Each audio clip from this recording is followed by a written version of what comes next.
So the usual scenario when someone's been having anxiety is that they'll come to the GP and very often they're a bit confused as to what's going on.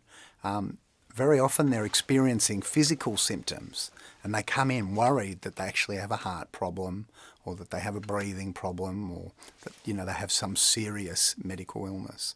And of course, in the real world, sometimes they do. So the GP has to check all that and make sure that's okay. But very often, all the tests come back normal and then the discussion occurs as to what anxiety is and what can be done. Generally, what's recommended to people I'd categorise into the sort of general common sense lifestyle things, specific psychological treatments and medications. So I'll talk a little bit about each of those. So through lifestyle, there are ways that you can reduce the overall stress in your life. That's very helpful. Again, coffee, cigarettes, alcohol, if you can reduce these, this can also help people who are having anxiety problems. Exercise is shown to be useful. And when you think about anxiety, it's sort of your system going into overdrive. So if you can burn up some of that adrenaline, that's really useful. Some people find meditation particularly useful. And really, the idea through all these lifestyle changes is to try and lower the whole threshold, just to bring the whole anxiety level down. Even when you do all that, particularly if someone has entrenched anxiety, they still need to see a psychologist usually or another mental health specialist who's got experience in these sort of approaches. Particularly useful, and it depends on what sort of anxiety they've got, are a number of techniques. There is one sort of psychological technique called cognitive behavioural therapy. For short, we call it CBT. It's a technical term, but it pretty much looks at the way that people are thinking about things and helps them challenge some of those thoughts. And that can be very helpful, and a specialist can do that. Some GPs have done extra mental health training and can help with that as well.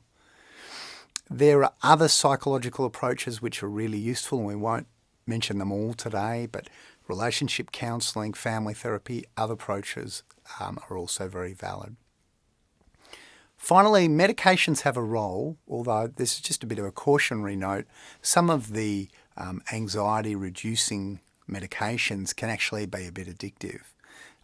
So if they are to be used, they're generally used just in a short burst, maybe for a week or so, and then to stop them because they can become quite addictive.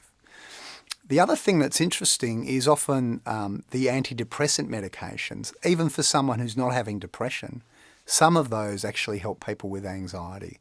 And that's something that you can talk about with your GP. So in summary, I think anxiety needs to be taken seriously. In some ways, it is the poor cousin of depression. There's been a lot of discussion about depression. But people with anxiety disorders, it can absolutely turn their lives upside down in terms of their work and their relationships and can be terrifying for them. They actually genuinely believe that they're going to die when they're in the middle of an episode. And so, really compassionate approach is helpful. There is a lot of cause for hope because actually the techniques really work well. For example, if someone's been having panic attacks and they actually learn some slow breathing techniques and some muscle relaxation, and they can really learn to manage the panic attacks well. Also, if they've been avoiding places, they can undertake what we call graded exposure, which is just a technical way of saying you gradually reintroduce them back to their usual activities. And finally, get help early. If you know someone who's having anxiety problems, get onto it as soon as you can before it gets really entrenched.